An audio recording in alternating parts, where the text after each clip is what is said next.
Pour cette séance 17, nous avons réalisé la fin du chapitre numéro 3 au niveau des activités. Donc, l'activité numéro 2 que nous avons réalisée, nous nous posions la question de est-ce que la gravitation est universelle? Donc, pour répondre à cette question, nous avons d'abord rappelé les 5 étapes de la démarche scientifique. C'est quelque chose que vous devez connaître pour le brevet aussi bien en physique chimie qu'en SVT. Donc, parfois, on vous demande de reformuler la question, on appelle ça une problématique. Ensuite, vous émettez une hypothèse. Ensuite, on invente un protocole expérimental. On réalise mon expérience ou mes expériences. Je note mes observations ou résultats. Et pour finir, je conclus en validant ou non mon hypothèse. Ensuite, les autres forces pour répondre à la question 1, donc du coup, est-ce que la gravitation est universelle? Universelle, comme j'ai dit aux élèves, si je parle de colle universelle, c'est une colle qui fonctionne sur toutes les substances. Donc, si on dit que la gravitation est universelle, ça signifierait qu'elle marche sur tout. Donc, les élèves ont émis une hypothèse. La plupart ont pensé que oui, ça fonctionnait sur tout. Ensuite, on a inventé un protocole expérimental qui était très simple, c'est de prendre plein d'objets différents et de les lâcher. On réalise l'expérience, bien entendu, que voit-on? Tous les objets tombent. Du coup, la gravitation est universelle. Alors, j'ai expliqué aux élèves qu'il suffisait d'un contre-exemple pour prouver que ce n'était pas le cas. Donc, certains ont eu l'idée du ballon d'hélium parce que c'est vrai qu'il monte et on pourrait dire qu'il n'est pas attiré par la Terre. Donc, je leur ai explicité qu'en fait, l'air retient les choses, même si nous, on ne s'en rend pas compte. Et c'est ce qu'on appelle la poussée d'Archimède. Cette poussée d'Archimède, c'est exactement la même chose qui se passe lorsque vous faites l'étoile sur l'eau dans la piscine, par exemple. En fait, vous êtes attiré par la Terre, mais l'eau vous retient, donc vous empêche de tomber. C'est pour ça que vous flottez. Eh bien, pour le ballon à l'hélium, c'est pareil, sauf que l'attraction terrestre, comme le ballon est vraiment très très léger, n'est pas suffisante pour gagner, entre guillemets, contre la poussée d'Archimède qui retient le ballon, qui pousse le ballon vers le haut finalement. Donc du coup, c'est pour cela que le ballon monte. Donc, c'est ce que nous avons noté ici, ce que je viens de vous dire, c'est-à-dire on lâche différents objets, tous les objets tombent, donc la force de gravitation est universelle. Ensuite, on s'est posé la question, est-ce que les autres forces d'attraction qu'on a vues dans l'activité 1, question 2, sont universelles? Je vous rappelle que c'était la force magnétique avec les aimants ou la force électrique ou électrostatique avec par exemple les cheveux et une couverture en polaire. Donc, là, c'est assez simple. Il suffisait de trouver un contre-exemple pour prouver que ce n'était pas universel. Pour l'aimant, c'est très simple, puisqu'il n'attire que les objets en fer. Eh bien, si on essaye avec du plastique ou même un autre métal comme l'aluminium ou le cuivre, ça ne fonctionne pas. Donc, effectivement, ce n'est pas universel. Donc, c'est ce que nous avons noté. Alors, ensuite, nous sommes passés à la modélisation des interactions sur la Terre. Donc en fait, ce qu'il faut savoir, c'est qu'en mécanique, puisque ce qu'on fait en ce moment, c'est on analyse des mouvements, et bien la science des mouvements, ça s'appelle la mécanique. Et bien pour se représenter une situation où des objets agissent l'un envers l'autre et l'autre envers l'un, eh bien on va dessiner un petit diagramme objet-interaction. Au centre, ici dans une case, on va noter l'objet principal. Moi j'appelle ça un peu le personnage principal. Donc si par exemple je prends moi qui suis en train de taper dans un ballon et que je veux réaliser le diagramme ballon-interaction, vous êtes d'accord que l'objet principal, c'est le ballon. Donc, ça veut dire qu'ici, j'écrirai ballon et je le soulignerai. D'accord? Ensuite, je réfléchis à qu'est-ce qui agit sur mon ballon. Si je tape, moi, Madame Bussière dans le ballon, bien sûr, il y a Madame Bussière. Donc, dans une deuxième case, je vais écrire Madame Bussière ou pied de Madame Bussière. Et puis, est-ce que c'est tout? Eh bien non, parce que le ballon de foot est tout simplement attiré par la Terre. Donc, il y a aussi l'attraction gravitationnelle. Donc, on pourrait mettre la Terre et on peut même mettre le sol qui retient le ballon. Donc, on pourrait mettre un quatrième objet, le sol. D'accord? Et ensuite, vous voyez qu'il y a sur ce diagramme différents types de flèches. Il y a des flèches pleines et des flèches en pointillés. Eh bien, si on regarde bien le document, eh bien, tout simplement, lorsqu'une action est de contact, eh bien, on va dessiner des flèches en trait plein. Et si ce sont des interactions à distance, on appelle ça des pointillés. Alors, pourquoi on met des doubles flèches? Parce que la plupart du temps, quand un objet agit sur un autre objet, eh bien, le premier objet agit sur l'autre objet aussi. On dit que c'est réciproque. Alors, l'exercice qu'on vous demande ici, c'est de réaliser le diagramme Terre-interaction. Donc, si je reprends mon exemple de ballon, eh bien, est-ce que mon pied exerce une action de contact avec le ballon? Oui, donc on va mettre une flèche pleine. Par contre, est-ce que la terre qui attire le ballon, c'est une action de contact? Non, puisque c'est le centre de la Terre qui attire le ballon. Donc ça, là, on va mettre des pointillés. En fait, c'est très simple. On met des pointillés pour l'interaction gravitationnelle, pour les forces magnétiques et pour les forces électrostatiques ou électriques. D'accord? Et la dernière chose, c'était le sol. Eh bien, le sol, lui, touche le ballon. Donc là, on mettrait une double flèche pleine. Donc, l'exercice, c'est réaliser le diagramme Terre-interaction pour le document numéro 2. Eh bien, dans le document 2, vous avez la Lune, le Soleil et la Terre. Donc, si on te dit Terre-interaction, c'est-à-dire que le personnage principal, c'est la Terre. Donc, je vais écrire ici Terre. Quels sont les deux autres objets qui agissent avec la Terre? Il y a la Lune et le Soleil. Donc, d'un côté, je vais mettre le Soleil et de l'autre côté, je vais mettre la Lune. J'aurais bien sûr pu faire l'inverse. Ok? Quelle action interaction il y a entre la Terre et le Soleil? C'est à distance ou de contact? Bien entendu, c'est à distance. Donc, je vais mettre une flèche en pointillé. Ok? Entre la Terre et la Lune, c'est pareil. Donc, je vais mettre une flèche en pointillé. Ok? Et donc ici, je n'ai pas de flèche pleine. Alors, il y a des élèves qui mettent une double flèche en pointillé entre le Soleil et la Lune, c'est vrai, mais comme on demande le diagramme Terre-interaction, il ne faut noter que les interactions qu'il y a avec la Terre. Ensuite, nous sommes passés à l'activité numéro 4, donc certains élèves ont déjà travaillé cela en mathématiques. Donc en fait, on vous explique ici, que la force d'attraction qui est exercée entre un objet 1 et un objet 2 ou un objet 2 et un objet 1, c'est-à-dire que c'est réciproque, déjà elles sont égales.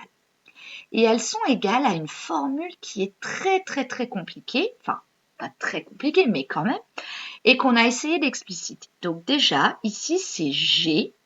G est un nombre qui est une constante qui vaut cette valeur. On vous la donne toujours. Déjà, cette formule-là, f égale f' égale g fois m sur d au carré, n'est pas à apprendre par cœur. On vous la donne au brevet. D'accord?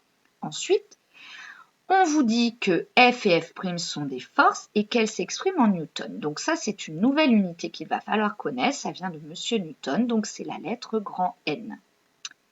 La difficulté de cette formule, c'est de bien la comprendre, de changer les unités si nécessaire. En effet, G est toujours donné dans la bonne unité, donc vous n'avez rien à faire. Par contre, la masse M et M', les masses M et M', doivent être absolument en kilogrammes. Si vous oubliez de les mettre en kilogrammes, eh bien votre résultat sera faux. Et la distance, elle, au contraire, est en mètres. Alors, je vais vous donner un petit moyen mnémotechnique pour vous rappeler. Les unités sont toujours les unités de base, c'est-à-dire que pour toutes les grandeurs, on mettra une unité sans préfixe. Par exemple, une longueur, ce sera en mètres, pas en kilomètres, centimètres, millimètres, etc. Sauf si on vous demande autre chose. Toujours en mètres.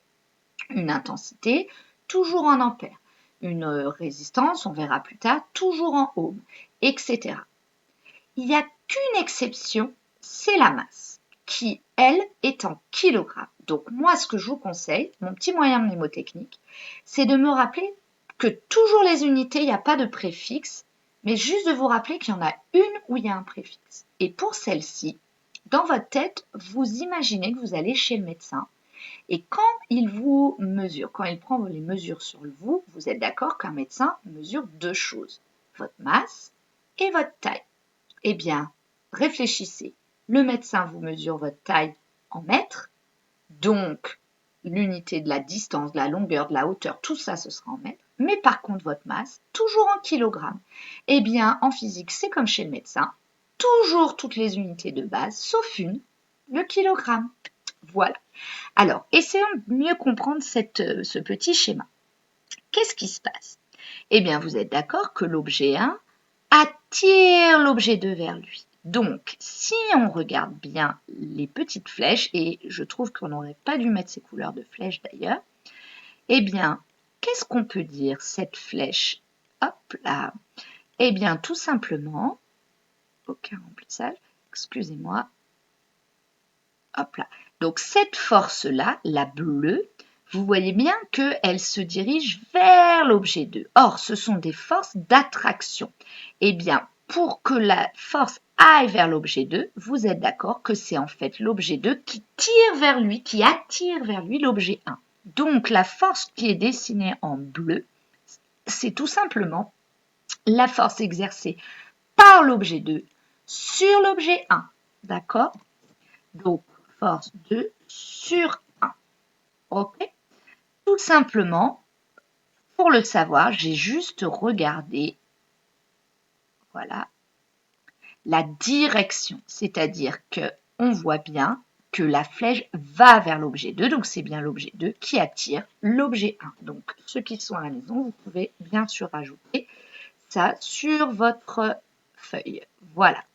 Ensuite, vous avez donc la force qui est dessinée en vert. Eh bien, elle est exactement à l'envers. Donc, c'est l'objet 1 qui agit sur l'objet 2. Voilà. Donc maintenant, eh bien, nous avons tout simplement réalisé des petits exercices qui sont déjà des petites questions pour analyser notre petite formule. Donc, on y va. Première question, F est la force de l'objet 1 sur l'objet 2. Eh bien, on regarde F. Ah non, c'est la force de l'objet 2 sur l'objet 1. Donc, cette réponse est fausse. Ensuite, F' est la force de l'objet 1 sur l'objet 2. C'est vrai, bien entendu, puisque c'est l'inverse.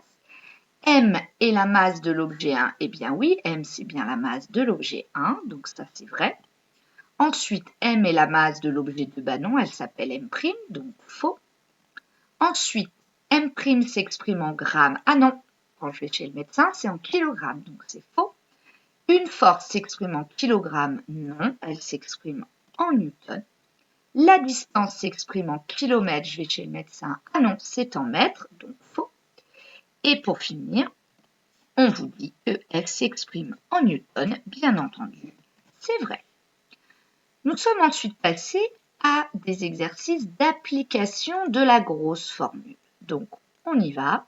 Je vais vous expliciter. Nous avons réalisé les questions 1 et 2 en classe. Donc, premièrement, on étudie l'attraction gravitationnelle entre un objet 1 de masse m égale 1 kg. Comme d'habitude, je mets au fluo les choses importantes. Et m' égale 1 kg, séparés par une distance d'1 mètre. Les questions: calculer la force d'attraction de l'objet 1 sur 2 et, question suivante, de l'objet 2 sur l'objet 1. Donc déjà, je vais répondre aux questions A et B en même temps. F est égal à F' car l'attraction est réciproque. Ensuite, comment rédige-t-on un exercice à formule? Comme d'habitude, comme pour V égale D divisé par T, première chose, j'écris ma formule. Donc là, je vous ai mis les fois pour mieux comprendre. Donc F égale F' égale G fois M divisé par D au carré.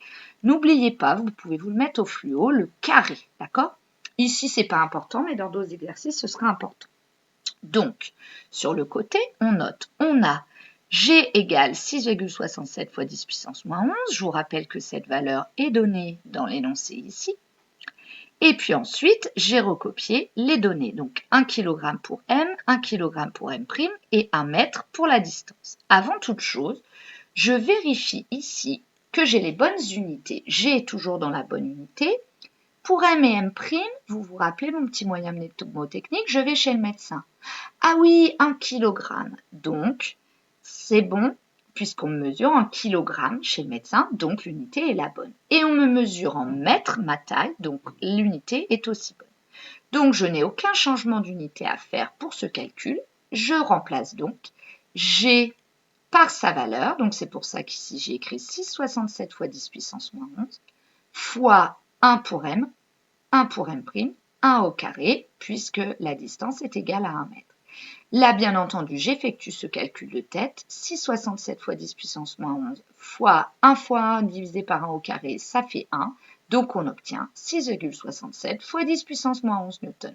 Donc vous voyez bien que deux objets de masse 1 kg distants d'un mètre s'attirent avec une force vraiment très petite.